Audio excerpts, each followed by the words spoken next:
And now, dead from Huntsville attic, it's Rockin' with Rockin Robbie and the 2015 Haunted Halloween Super Spooktacular Special. And now here's your host, the ghost with the most, Rockin Robbie.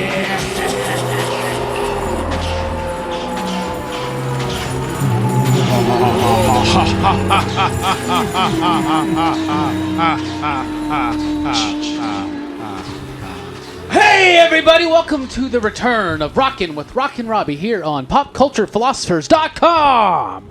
With us tonight is a bunch of people. In fact, it's a gaggle of gigantic and gentlemanly ghostly ghouls with me. With me tonight, I have Justified Justin! Yes! Yeah, oh, no, yeah. I thought we were being a dick to him. You scared me when you said hey. And, of course, as always, Jumpin and Jivin James! Woo! What's up? Yes. Also with us we have Hammertime, Holshoe! Yes. Thank you. Hey. And the magnificent Bodacious Brooks! Woo! Touch that hand. Yeah, totally. We appreciate everybody for listening in. Don't we, guys? Don't we? Don't we? Yeah. Yes, we I do. appreciate everyone. We do. Except for Justin. Well, Justin does not that goes- appreciate yeah. a damn one of you. We're doing this?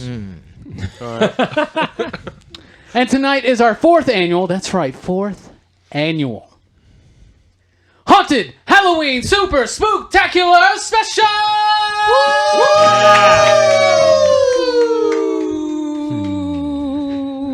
So tonight we got a lot of cool subjects, a lot of Halloween-y things we want to talk about. But first, as is our custom here in the Huntsville Attic, we have our opening shot. And preceding that is our opening toast. So here's to a good show and a great Halloween. And we drinking and we're moving on. Our opening shot. Ladies and gentlemen, last night met Doug Bradley, better known as Pinhead from the Hellraiser films. Met him at the Atrox Factory. It's a great local haunted attraction. Really fun. And meeting Doug Bradley was great. He was such a gentleman, such a British, just scholarly gentleman. He wore a Tomb of Dracula t-shirt with a comic book cover from the 70s. I told him it was one of my favorite comics, and he said, me too. And I was like, well, obviously, you know. But I had a lot of fun. It was a great haunt, great track. I really like Pinhead because if you think about it, there's a lot of cool 80s horror movies out there and a lot of horror 80s villains. Freddy, Jason, Michael Myers. But at times they get very goofy or just lumbering around, chasing after kids. Pinhead harkens back to like Dracula, especially like the Bela Lugosi, Christopher Lee Dracula. Very aristocratic. Like, you're beneath me. I'm not even, you're beneath my notice. Why would I even toy around with you? You know what I'm saying? What are some of your memories of Pinhead? Jumpin' and Jivin' James? I mean, I always remember being terrified of him because I mean he had all those hooks and then the pins come out of his head and I mean it was one of those movies that really brought out the gore too. I mean, so visually it's one of the scariest. A lot of movies in the late 80s, they started backing off from the gore. And Hellraiser, I mean, it's pretty gory. You got that guy skinless just walking around. That creeped me out when I was a kid. Creeped me out. Justified Justin. Any thoughts on Pinhead? Oh, he's terrifying because it's another dimension of just people doing stuff to each other endlessly. Like, it's so weird to think about. They're just trying to experience new experiences and pleasure and pain and everything. Yeah, they these keep people, doing they can't, quench their thirst, if you will. Yeah, they just keep doing it and keep doing it and keep doing it. Jesus. And they always seek out that box, mostly. You know what I'm saying? What about you, Hammertime, Holshoe? I remember I revisited the first one recently, but my memory as a child was just like not only scared, but utter fucking confusion. When you're a child and it jumps between the different dimensions and hell or whatever you want to call it, it is confusing to follow as a child. I wasn't a very smart child either, so that didn't help the situation. But I just remember being scared by him. He's up there with, in my mind, Jason and Freddy or Michael Myers and all of them. And you're right, he's definitely more menacing, and he doesn't joke around. He never gets watered down. He's very much Pinhead the whole time. Absolutely. I think he did a great job. And again, no other actor you associate with Pinhead. He is Pinhead. Yeah, there was a guy, I think, in Hellraiser Revelations, a different guy played Pinhead, but it's just for the once. I don't remember that film at all. Well, after 4, they were all direct-to-video. But moving on, we love movies and we love Halloween. In fact, Jumpin' and Jivin James and I always say Halloween is the most wonderful time of the year. And we can drink to that here in Huntsville Attic, everybody. Woo. Break it down. So, we want to do something special this year. There's always some good movies that will always have an anniversary at any given moment in time. So we wanted to look at some of the horror movies, some of the best horror movies, and maybe some of the worst horror movies. I have anniversaries this year in 2015, since this is the 4th annual Haunted Halloween Super Spooktacular Special, Rockin' Robbie. So, that's awesome. Yes. 40 years ago, in 1975, June 20th to be exact, Steven Spielberg unleashed with Universal Pictures Jaws. The 40th anniversary of Jaws. It was based on a 1974 novel by Peter Benchley. It's got, Roy Scheider? Scheider. Scheider. We talked about this. Yeah, That really screwed with me. yeah. Oh yeah, the captain of the sea He quest. He plays Brody. Richard Dreyfuss plays Hooper. And Robert Shaw as Quint. Quint and Hooper, by the way, are the names... Quint and Brody are the names used in Mallrats, by the way. And then Chasing Amy has the Jaws scene, too. So Kevin Smith's a big fan of Jaws. And Clerks, obviously, with the salsa shark. Yeah. Almost shot entirely in Martha's Vineyard. It was a very troubled shoot, kept going over budget and over schedule. But it became the highest grossing film of all time until Star Wars came out a couple years later. And it launched the era of the blockbuster film. Indeed. Score by John Williams, also responsible for helping, the launch of the blockbuster film. It cost about $9 million to make, and to date has grossed about $470 million. Wow. That's a good investment, guys. Good investment, Universal Pictures. Won 3 Academy Awards, editing, sound, and dramatic score. Spawned 3 sequels. All won also Oscars. Did they? Oh, no, they don't. I don't think they were so. all Okay. terrible films.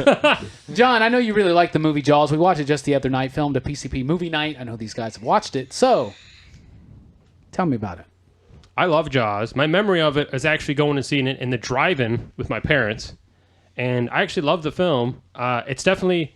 I go back and rewatch it, and it's definitely slower paced than I remembered it. But it scared the shit out of me as a kid. I didn't want to go in the water. And it did scare... I think in the real world, it scared people from going in the water. People were deathly afraid of sharks. Oh, absolutely. I think so. Yeah, People it are had a afraid to big go impact. in the water at the beach or even go to the beach. Yeah. I think for a few summers. In fact, throughout all the time that those sequels were made, maybe. Jumpin' and Jivin James, what do you think? I mean, it really set up a thing with music, though. Like having the very simple, Yes. Just beat sometimes to be far better than, When we were rewatching whole it, scores. we noticed that you have the dun dun dun dun, but then the other music is actually very beautiful, is it not? Like very beautifully written, and it sounds great. John Williams, a lot of the success of that movie is because of John Williams. Definitely. Shark, for instance, they wanted to show the shark. They wanted to show Jaws a whole lot more, but they kept having trouble with the animatronic, right? And so they had to scale it down. But I think it led to the movie being more suspenseful, very Hitchcockian. Definitely. So What was that word? Hitchcock-esque. Brooks, you watched it with us recently. Was it for your first time watching it all the way through? Yeah. I mean, I've seen bits and pieces before. All right, what'd you think about it, man? I really liked it. I can see why it's considered such a classic. It's got some pretty... It's got good characters, Yeah, it does.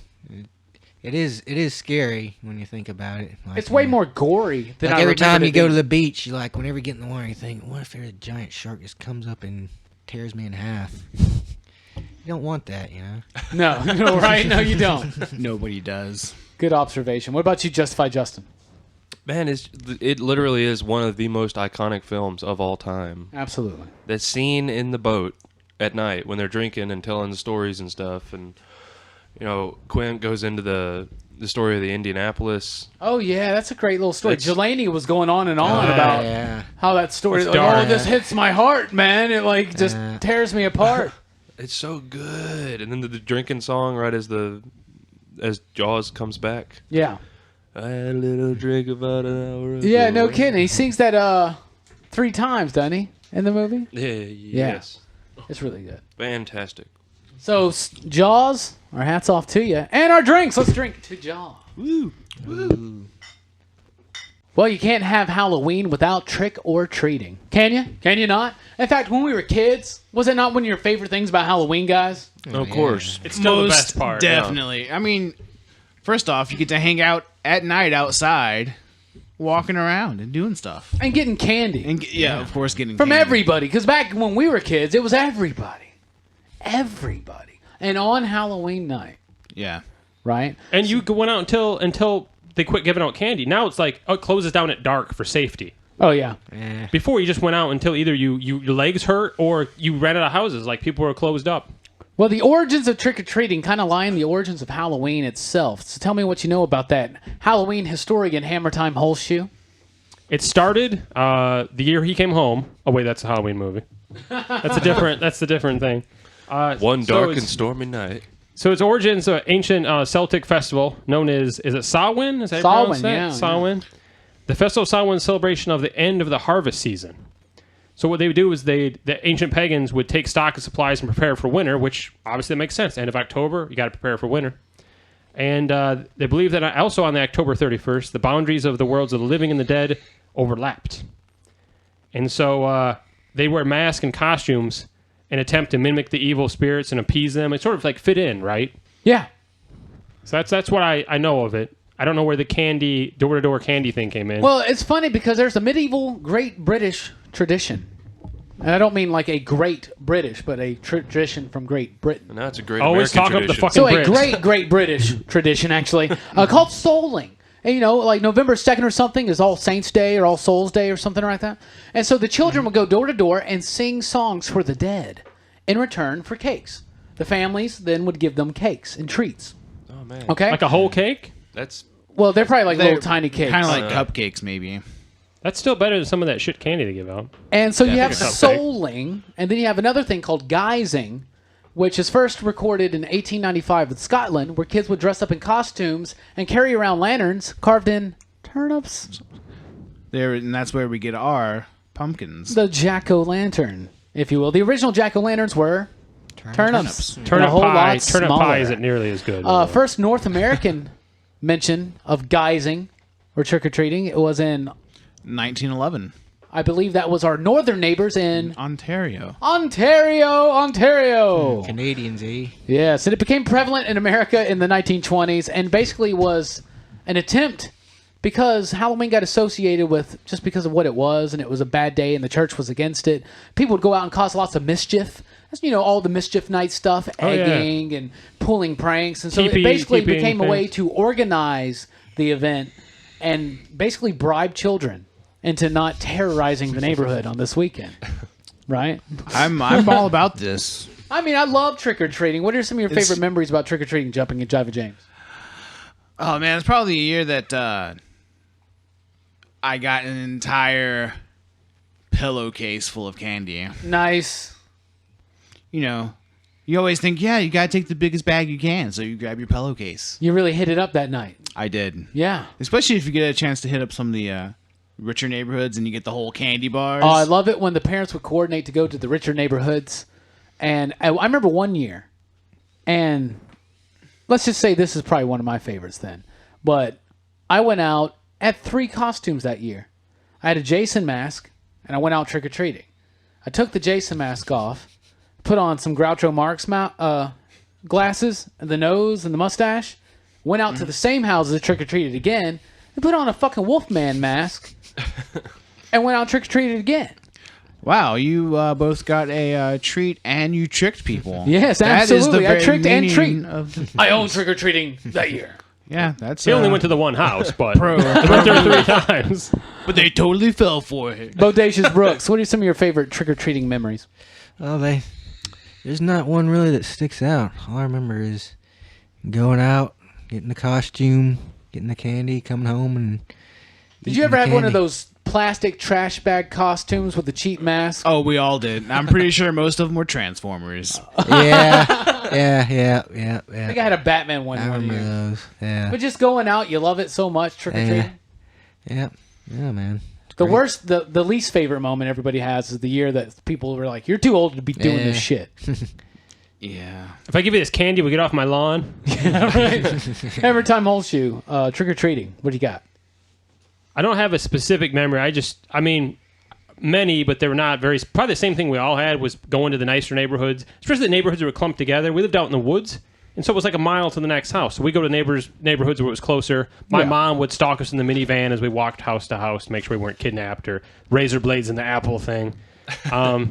And then I went as a vampire or Dracula a lot. And I always had that vinyl cape that fucking ripped halfway through. It always ripped. It always fell off. It separated from the collar. Woe was me as a child. But I loved those Halloween. drugstore costumes, man. Yeah, exactly. Yeah, Halloween. You didn't have Spirit Halloween. You didn't have the Halloween Express. You didn't have all these fly-by-night things. No. And Party City was like the mecca of Halloween costumes back then. But when you're a little kid, you think you look like the character you are, even with your $2 costume, because you're like, I look like fucking you Batman. totally I you also don't remember differentiate making how- the costume a lot of Oh times. yeah, you know? you're almost like evoking the spirit of the character that you're portraying. Yeah. And you just feel like it's the same thing as putting on a towel around your neck and you're Superman, or a ski mask and you're Spider-Man. You know what I'm saying? Definitely. Yeah. Justin, justified you are. He was justified. Trick or treating. Your favorite memories? Tell me. We there was one house in Ardmore, and some of the people there will probably remember. And still it. today, there's only one house in Ardmore. There was Small town. Great we story, used to man. go there. Great story. We used to go there, and they had you'd go and knock on the door, trick or treat, and then the lady would point at this one of those little plastic sets of drawers, little storage bin things. There's just a bunch of different drawers. Yeah. She's like, pick a drawer, and you pick a drawer and you'd open it up, and it would have one of those flashlights with the plastic snake attached to the end of it, or some kind of random toy instead of candy, which was was a nice change of pace. A different kind of treat. Yeah. I hope one was full of spiders or something, just to like one of these will kill you. Like it's full of scorpions. Don't pick the wrong drawer. So we all like trick or treating to get the treat, but did you ever do a trick? Did you ever pull a trick? We don't need any really big long stories or nothing, but did you ever pull a trick? I did. I think I definitely threw some eggs in my day. Yeah, throwing eggs, that was a good one. Rolling. Yeah. Me and my uncle murdered fork him. in the Toilet yard. paper, maybe. The fork in the yard. Yeah, I remember hearing about it. I remember Mike Matthews Fork had in the the story. yard? You take plastic forks, shove them into the ground, and then break part of them off so you can't really get them out. But they hurt like hell if you step on them. Oh Jesus! You break off most of the tines at the top. Is that legal? Yeah, and I think It's a really jerky move. I don't think I ever did that Jesus. one. Plus, also, that's a lot of plastic forks to waste. no shit. Yeah. Thinking about the environment, yeah. I think in our very first Halloween special we ever did here, Mike Matthews talked about a year where they collected all. You ever drive by in a neighborhood and you see a toilet on the side of the road? Mm-hmm. Every time they saw one, they would pick it up, and they saved up all these toilets. Ew. And then they went and just put all these toilets in this fucking dude's yard. one Halloween. And I was like, you should have taken a shit in one of them. Oh, there's the flying bag of poo. See, I never did the flying bag of poo. No. Is that really a Halloween thing, or is that just a dick thing people do? Well, I mean, my thought always was someone has to touch that poop first. Yeah, So, right. Or it's a you shit no-go. in the bag. Yeah. And Like, is it your shit? Is it dog shit? I'd rather just shit myself in a plastic bag than handle dog it shit. wanna seems like shit it'd be yourself real in a plastic humiliating to do. I mean, actually, I scoop up bags of shit every day in plastic bags. But it's a paper bag, all right? I don't know. Yeah, it has to be a paper bag. I think it turns into napalm. plastic It's a just plastic Oh, yeah, bag. yeah. That's actually dangerous. It's a war crime if you light a plastic bag. Another one of my favorite Halloween trick-or-treating memories, though, was going to a house one year in my neighborhood. And this was one of the first years where I was trick-or-treating alone. So I was probably about 11, 12. 32. okay? And we had all gotten back with me and my siblings, but I went out again. And so I go in, there's this house, and it's got a garage, and the garage is open, there's a strobe light flashing. And I go in there, and there's just a fucking table sitting there with a bowl of candy. And some spooky decorations. Some good ones, skulls and spider webs. But you're not seeing a person around. Oh, no. So you're suspicious already, right? And it says, take one. And so I go in there and I grab one, and this dude jumps out at me from underneath the table and scares the shit out of me. That was my first time ever going trick-or-treating to a house haunt or a yard haunt. Yeah. And so then, like, the next summer, me and my friends did one for the first time, like a yard haunt. And we had this dude help us out with this. We did it in his front yard, and he was dressed as the Grim Reaper, had a lapel mic and speakers hidden behind the bushes, and his voice was booming out, and we had all these little tricks like that set up. And I just always loved when I was a kid, when I would trick or treat, when someone went out of their way to do something special like that with their house or yard. Absolutely. That was one of the things that I loved about when I was a kid. Is my parents would always take a bunch of white yarn and weave a big, huge spider web across our entire yard from the top of our porch. And they'd have black lights up under it so it would light up. And then they'd take big trash bags and make spiders out of them. Oh, yeah. And Dad would put on a jumpsuit and a mask and sit on the front porch swing like he was a mannequin, like we made a scarecrow or whatever. And then some kids would come up and knock on the door, and then he would scare the shit out of them. It's great, isn't it? Yeah, it's fantastic. You get the trick. His dad also does this on and then Easter, he would throw candy at Valentine's him. Day. And then he would throw candy at him, so they got both. St. Patrick's Day. No, I did that. All right, everybody. That, of course, brings us to the question of the day. Woo! Woo! Time for some pondering. And the question of the day. And the question of the day is, what is your favorite Halloween tradition? In fact, of all the things that we do on Halloween, what is your absolute favorite? We will answer that when we get back from the break. As always, the first break brought to you by Corn Bits. He's got the Corn Bits.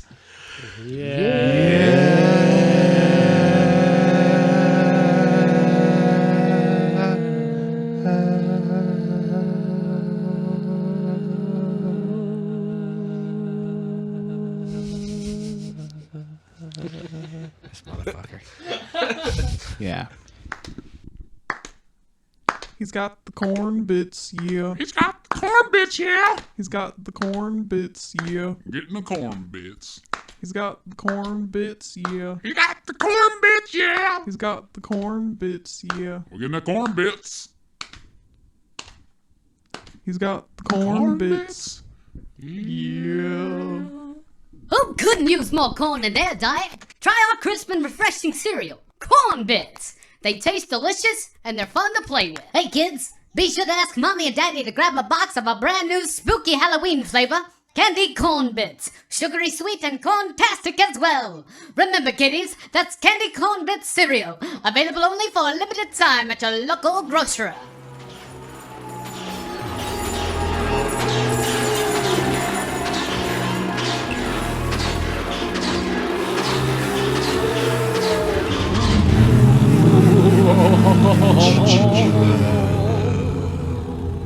Hey, everybody, welcome back to the 4th annual Haunted Halloween Super Spooktacular Special! Halloween time. It's the most wonderful time of the year. So before we left you on the break, we asked the question of the day. What is your favorite Halloween tradition? So let's answer that question. Let's everybody grab your drinks and roll it down. Yeah, everybody, roll it down. Roll it down. Justified Justin, what's your favorite Halloween tradition, sir? It has to be dressing up. Costuming. Yeah, costuming. Guising, if you will. Guising. Yeah, I'm going to call it that from now on. Why is that? Why is that?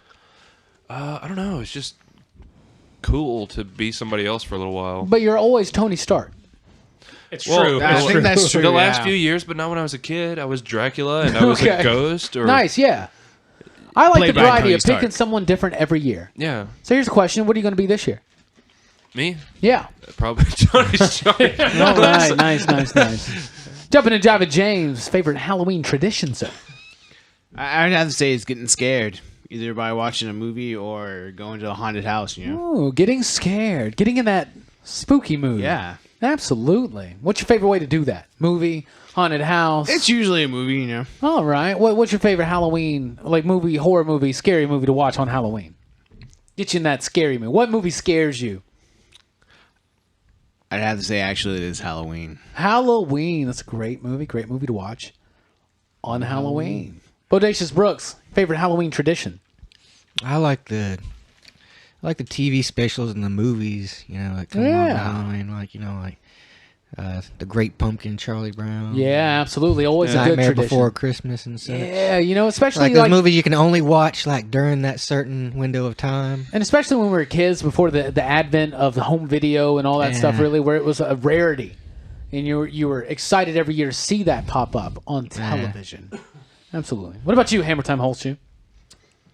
I was going to say dressing up, but I was going to talk about now something that Rockin Robbie and I usually do every year now. It's become a tradition, at least the last couple of years.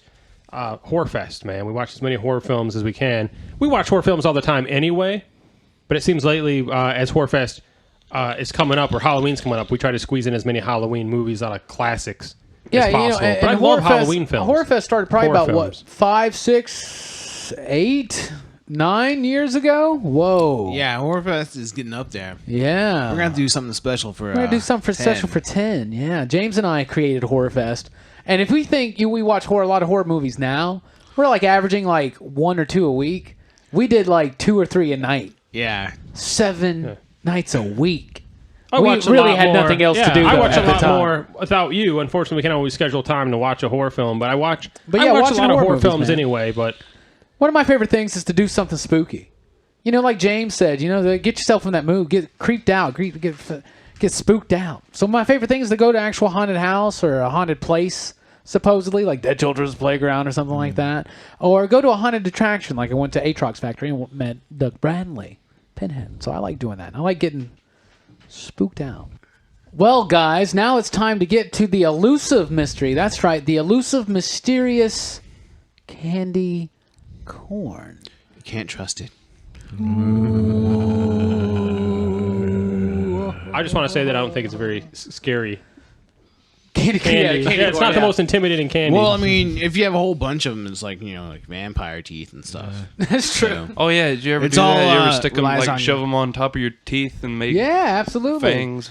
Created in the 1880s by George Renninger for the Wonderly Candy Company in Philadelphia. And at the turn of the 20th century, it was produced by the Galitz, I think that's good. Yeah. the Galitz Confectionery Company, which called it Chicken Feed.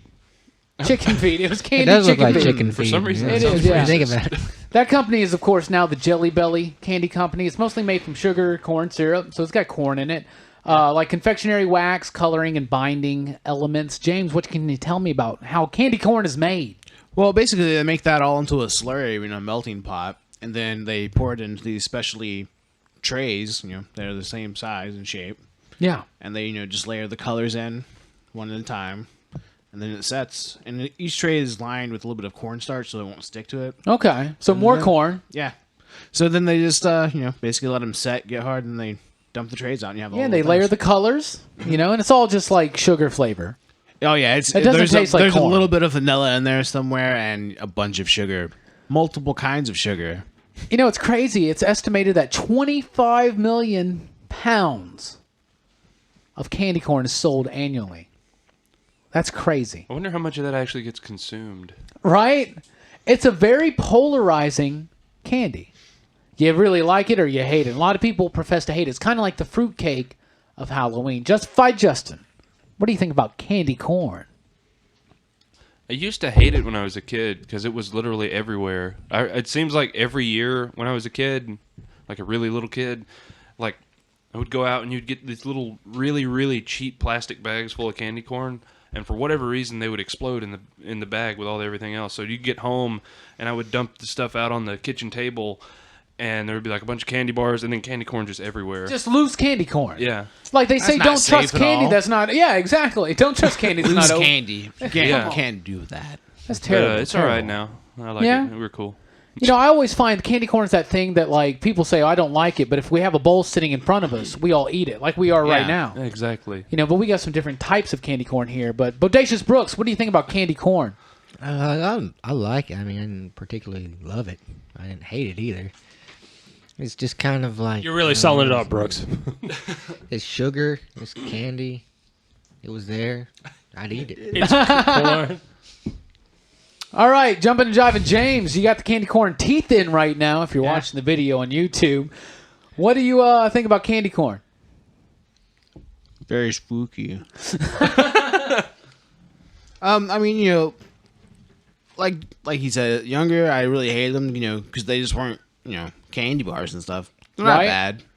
They're just, they're kind of like, they're always there. You don't worry about them. You don't ever like, oh man, I'm running out of candy corn. Until you're out of candy corn. Exactly. But if you're trying to like get a bunch of candy for like a party or something like that, and you're running around, you're like, I'm gonna grab this bag of Snickers, which is $5. I'm gonna grab this bag of Reese's Cups, which is $6, and I'm gonna get 3 bags of that candy corn that's like 2 for $3. Yeah. So it's like filler, Halloween candy. There are tons of other variants of it now. There's the Indian corn that they give you on Thanksgiving. It's got the chocolate on the end instead of the yellow, right? There's reindeer corn, which they do for Christmas, white, green, and red. There's a few other kinds. Hammertime Holshoe. Tell me a little bit about your favorite kinds of other kinds of candy corn and what you think about candy corn in general. I didn't realize until this year that there are a bunch of other flavors. So we have a Reese's Peanut Butter Cup, or a Peanut Butter Cup one, maybe not Reese's, so maybe Reese's is not endorsed by Reese's. We have a s'mores one. So I guess the ones I really like are the ones that aren't just traditional sugary regular candy corn. But I didn't realize there was that many different flavors out there. There's, you name it, it's out there. So the s'mores is really good. But again, I like candy corn. Yeah, in 2011 they introduced the caramel apple one. In 2013, s'mores and pumpkin spice. And this year we found the peanut butter cup. There are other kinds, they got the Thanksgiving and the Christmas one, but they also do the Valentine's Day one, Cupid corn, which is red, pink, and white. And they even got the Easter ones, which kind of look like carrots, or they're just pastel colors. And even Freedom corn, 4th of July, red, white, and blue candy corn. So they figured out how to sell this shit all year round. I think candy corn's all right. Obviously, I'm eating it. It's something I'll eat if it's there, but it's not something I'm like, oh, it's time to eat candy corn. I've never purchased candy corn. I purchased candy corn because we're doing a segment on candy corn. Yeah. I've eaten a lot of candy corn recently to get in touch with candy corn. It must have been difficult. So overall, I guess we like candy corn, but it's not our favorite. But it is a staple of Halloween, is it not? Oh, yeah, Yes, for sure. definitely. All right, gang. Thanks for sticking around. We got another horror movie anniversary to celebrate, everybody. Yeah. It is the 30th anniversary of Day of the Dead. That's right. George A. Romero's Day of the Dead came out on July 19th, 1985, had a budget of $3.5 million, and grossed $34 million. Not too shabby. Yeah, not Good too profit bad. margin there. Romero unfortunately had to write 5 different versions of this film because the budget kept getting smaller and smaller and smaller. They gave him like $9 billion at first, or $9 million, and then down to 7, and then down to 3. They kept cutting it and scaling it down, so he had to keep writing it. It was very ambitious at first, like 220 pages of a script. Final dude. budget, how much was it they spent to make it? $3.5 million. Yeah, and had very poor box office, but it really definitely has become a cult classic. It was filmed in Florida, all the above ground scenes basically, and Pennsylvania for all the bunker scenes, which was a former mine shaft that was now like a giant storage facility. So all the stuff you see in the movie was actually stuff that was just there already. It's a really cool shooting location, too. Yeah, absolutely. It had a poor critical reception. Even Roger Ebert, who loved Night of the Living Dead and Dawn of the Dead, because Day of the Dead is the third of the Dead trilogy. But of course, he's done a few more. Now, Land, Survival, Diary, personal favorite of mine. Yeah, definitely. But Day of the Dead is my favorite Romero zombie film. My favorite zombie film. Period. Part of it is because of Bub and Sherman Howard's performance as Bub, and the John Harrison score. Oh, but definitely Roger the Ebert score. said the movie, by the way, I'm sorry, was too dark. And we're was talking about in a a zombie cave movie, in but a- it is dark. Yeah. Zombie film. It explores themes about distrust of the government, and the splitting of society into the knuckleheads and the smart asses, if you will. But I think the movie speaks a lot. James, I've probably watched this movie with you 10 times in my life. What do you think about it? What do you think about it? It's got to be one of your favorites. I definitely love it. I mean, I think that, it's a natural progression of what was happening in his zombie world, Oh, yeah. I mean, you can't just have it always be, oh, it just started. There has to be, this, it's gotten really bad. Like, even the government is not holding out anymore, Oh, yeah. They haven't been in contact with anybody. Yeah, And for who all they knows know, how they're the long. last ones. Yeah, for all they know, they are the last ones. It's a great movie, dude. And the makeup is so good. I especially love the opening scene, though, where he's just out in the streets using the megaphone. Hello. Is anyone there? Yeah, and the Gorillaz use that in their song M1A1. Absolute great movie. Speaking of Gorillaz, Brooks, you're a huge Gorillaz fan. Yeah. I know you love that song. Yeah. What do you think about Day of the Dead? I liked all of the Dead movies really, but Day was really good. I liked the talking zombie, the zombie that was Bub, man. becoming smarter, becoming more human, while the rest of the humans started becoming more like zombies. Yeah, using the gun and all that. Yeah, I thought that was probably my favorite part. Was just this crazy zombie that was like so smart. Stop! Hammertime Holshoe, what do you got to tell me about Day of the Dead? You scared me again. It's Halloween! Exactly. I haven't seen it in a while. My memory is the bunker. The special effects are great. The practical effects, but they do a good Tom job. Savini. Yeah. Kudos. I enjoyed Raise the a film. glass up for Tom Savini. Savini. I enjoyed them. It's a good third movie. If you think about the Night and the Dawn of the Dead, it fits well as the third one. I like all Romero's stuff. He gave us kind of the modern day zombie, so I really like Romero's stuff. And he owns a studio. His studio is called Blank of the Dead because it's always something of the dead. Absolutely right. Yeah. So I'm waiting for like AutoZone of the Dead. He just starts making it like in regular stores, Walmart of the And Dead. other people picked up on that and used that. Return of the Living Dead, Shaun of the Dead. Mere hours ago, Justin and I watched this movie. Justin, I believe for the first time. Yeah. What'd you think about it? I didn't know how I was going to feel about it because I saw Night of the Living Dead a long time ago when I was a kid, and I've seen Dawn of the Dead tons of times. And the original or the remake? Which Dawn of the Dead have you seen? Both? Okay. Both. The original first, though. And I really like it a lot. And I thought it was going to be really hokey when they started using tools and guns and stuff like that because I actually seen Land of the Dead, Yeah.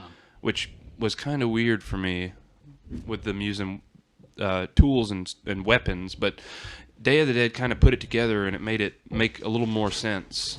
Yeah, it's a natural progression Yeah. of the zombies in his films. Yeah. Where they hit this point. George Romero right now is doing a Marvel comic called Empire of the Dead, and the zombies are getting very, very smart. And he's introduced vampires into it, and apparently they're doing a TV series of that. So be on the lookout for that. Interesting. Well, if you just jump forward and see, you go from Dawn of the Dead to Land of the Dead, and you just see a zombie just pick up a gun for no reason and just start shooting. It doesn't make. It's kind of weird. Yeah, the idea is first brought up in Day. Yeah, if you watch Day and you see, they do remember stuff and they do, they're learning. But I think my favorite overall part of the movie was just the psychological, the relationship between all the characters, like how everybody mentally diverged in that movie. Yeah, they split, and the tensions there, and just the way the characters were against each other. Yeah. And like how everything would have been okay for them if they could have just worked it out. Yeah. And then, but some of them went nuts, and Yeah. it's just Completely opposite doesn't make- rocker. yeah, they can't hold their shit. Speaking of can't hold our shit, everybody here can't hold their shit, but let's hold our shit right now and give a toast to George A. Romero what on does that 30 even mean? George A. years Romero. of Day of the Dead. And that, of course, leads us to our next break and the thought of the day. Thought of the day. Is that the spooky or the yelling one? That was the yelling, but no one's excited about it, so let's just go. Thought of the day today. We'll reserve our yelling for depending on how good the thought of the day. It is brought up to us by the French philosopher Jean Baudrillard. He says, there is nothing funny about Halloween. This sarcastic festival reflects, rather, an infernal demand for revenge by children on the adult world. That's our thought of the day. We'll be right back after this break from one of our sponsors.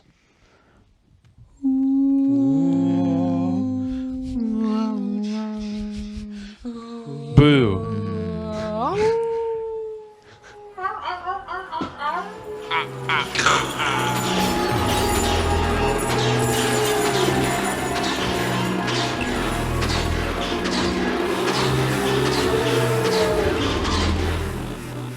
Hey gang, John, Hammertime Holshoe here. Be sure to mark your calendars for Saturday, November 7th.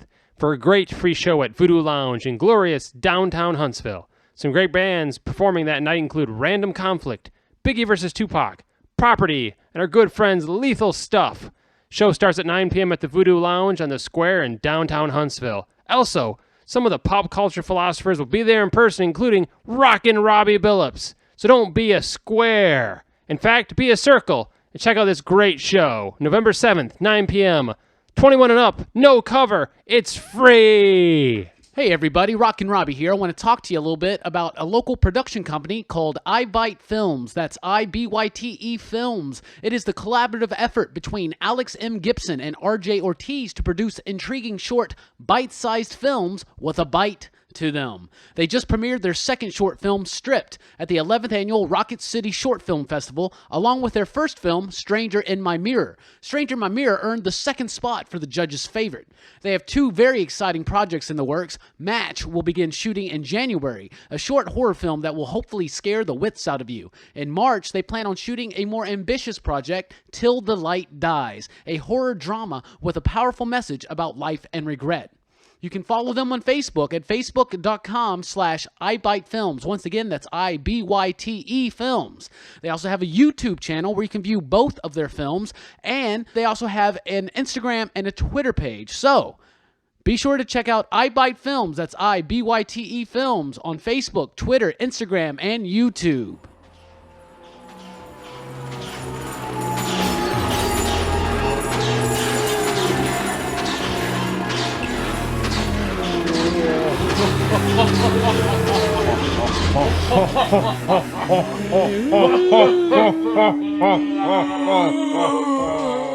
Hey everybody, welcome back to the 4th annual Haunted Halloween Super Spooktacular Special! With me is Justified Justin. Hey. Jumpin and Jivin James. What's I'm Bodacious Brooks. Yep. And Hammertime Holshoe. Yep. And I am Rockin Robbie, and we are hitting the final part of this show. It's always been fun. Halloween, guys. Is it not one of the greatest days of the year? Most definitely. The greatest. I think so. So this Halloween, we got something special because for the longest time, we have been wanting more Evil Dead movies. Yes. Not And just we Evil Dead finally, movies. Bruce Campbell Evil Dead movies. yes. Yeah, most definitely. Yeah, we are finally getting an Evil Dead TV series this Halloween, everybody. So be sure to check your Starz network or illegally download it. I don't care. Can I say that? But We do not. We're never condone- gonna get No, started. you I don't care how down. you watch it, but check it out. It comes out this Halloween. Ash versus the Evil Dead. So let's reminisce real quick. Do do do do do do do do do do do. Hammertime Holshoe, Evil Dead. What do you think? Love him. Big Bruce Campbell fan. Friend of the show. He is awesome. Bruce Campbell is an awesome guy. The trailer looks awesome. Excited about the show. Love the Evil Dead movies. Love the first one. Love the second one. Love Army of Darkness. Obviously, it gets more and more funny as it progresses. Definitely. Well, and they also kind of change Genres. direction. Yeah, and genres. Yeah, more of a horror to 'Cause a it's- comedy, with yeah. horror. Well, yeah. and then Army is Action. actually a Like an adventure. adventure yeah. story.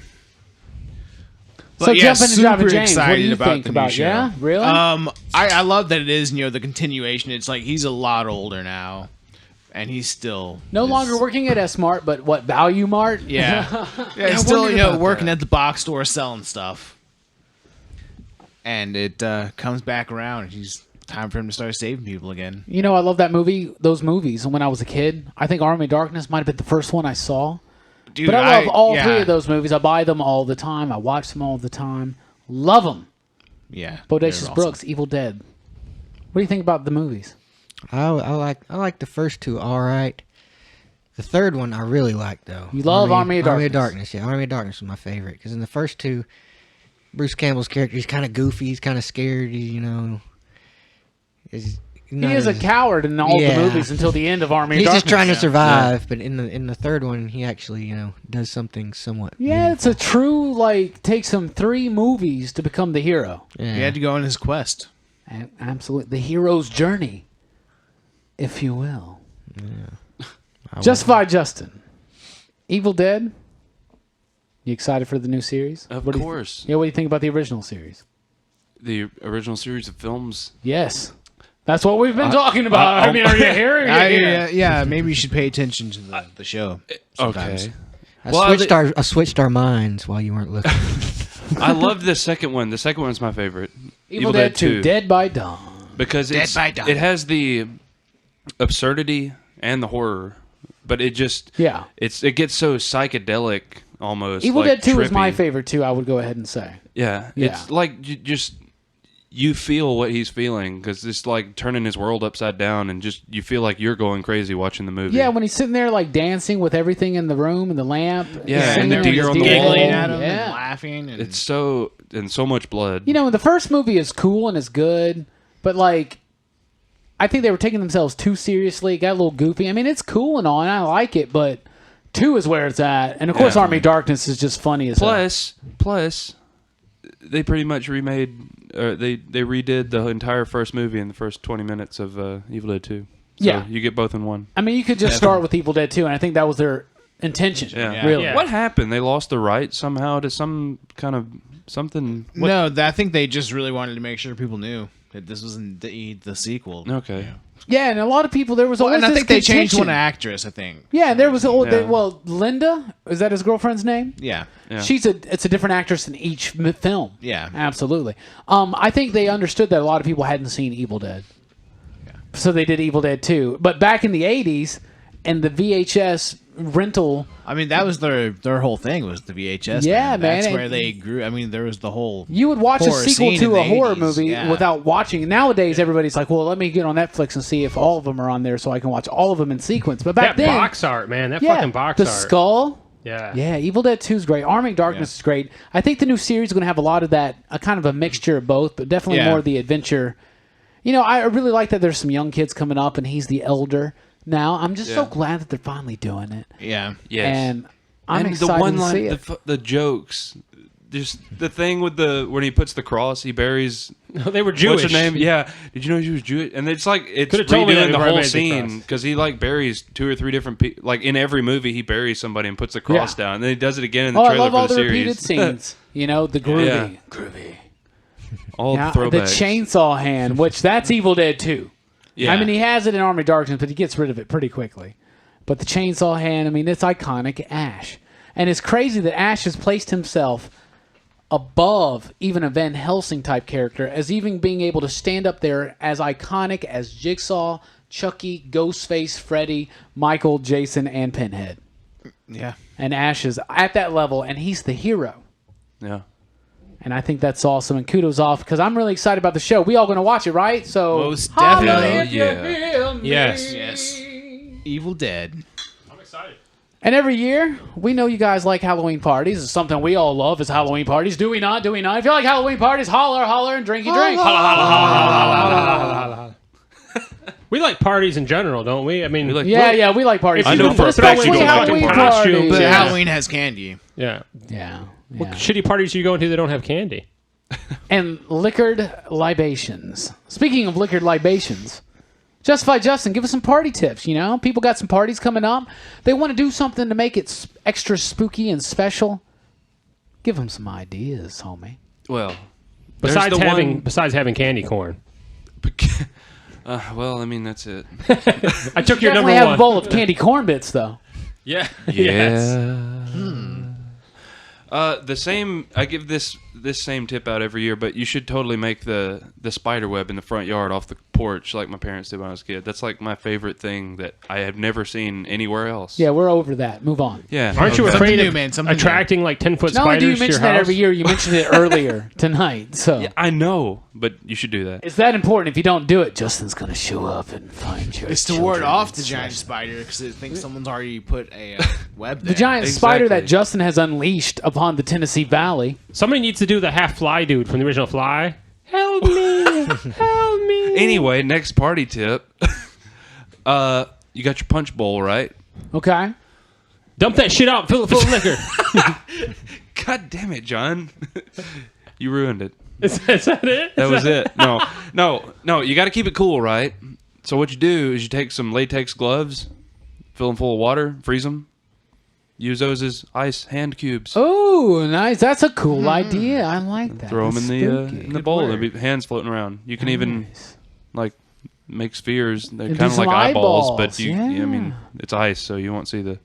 Nice. Retinas or anything like There are circular, spherical ice cube trays Yeah. out there. You could even, yeah, you can get crazy and just do all kinds of stuff with ice, whatever you want. What else you got? You can make. I was looking earlier at some candy corn shots. I've never had them before, but it seems like Candy it's. corn shots. It seems like it's just. Sounds like it's right up our alley. It says the ingredients are unflavored gelatin, divided water. Divided water. Yeah, Yeah, you divide the water into coconut How do you milk. divide the water? I don't understand this. pour it into different pots, so it's not all in one pot. Oh, It's I thought divided like you had to amongst like three. get some kind of mystical blade of like Acheron or The something. water and, like, cutter.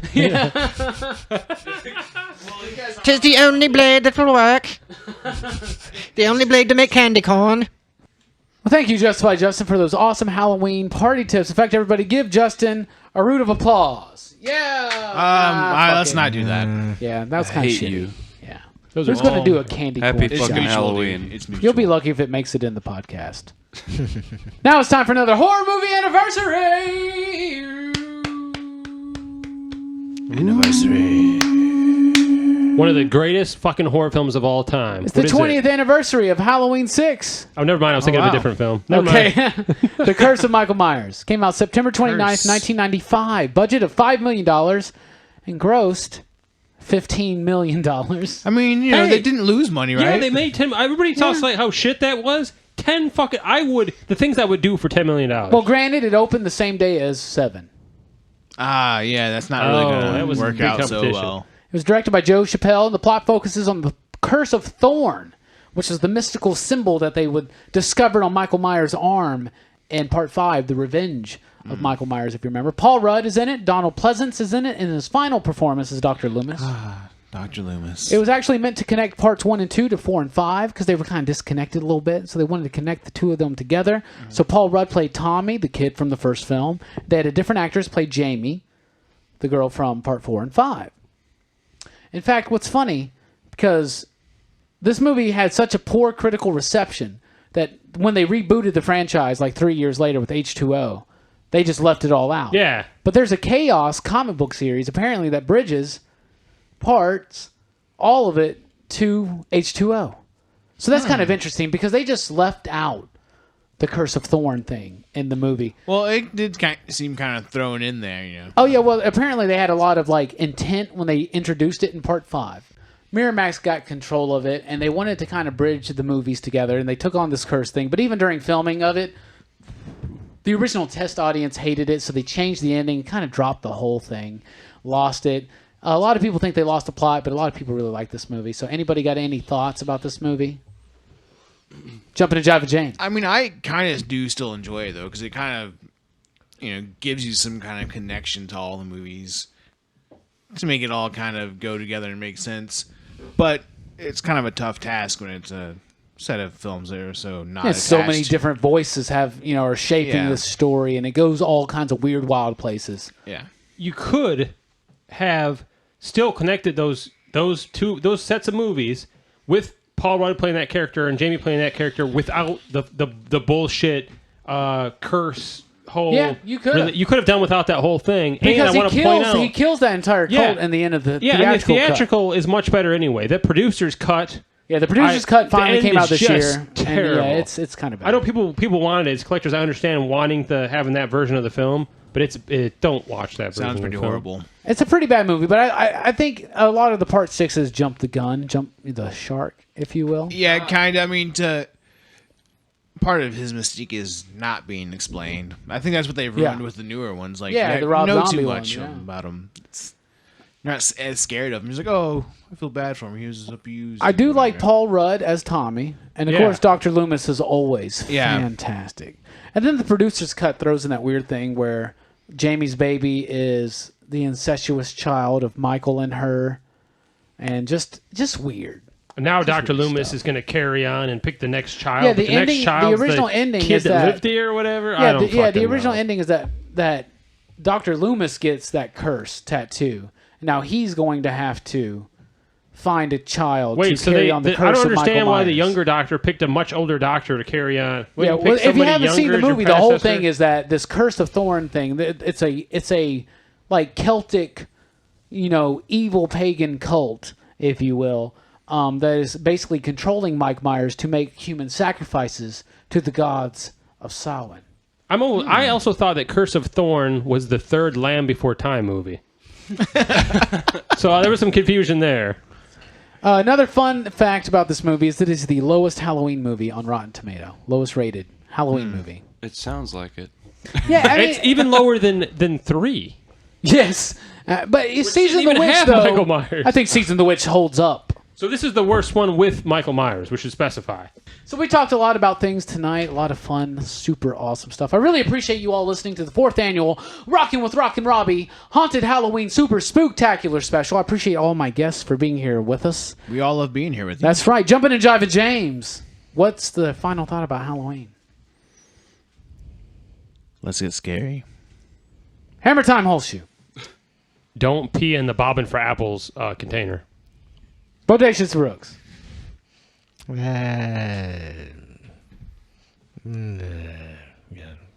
Justified Justice. Slice your apples before you let the kids eat them. Absolutely. Join us on the next episode of Pop Culture Philosophers. We'll be talking about war movies, war fiction. What is it good for? Well, sometimes a good movie. Yeah, and popcorn helps out and all that. Also, coming soon, the next Rockin' with Rockin' Robbie, The Wonderful World of Wood. I don't think so, Tim. No, that's it. Oh. I think so, Tim.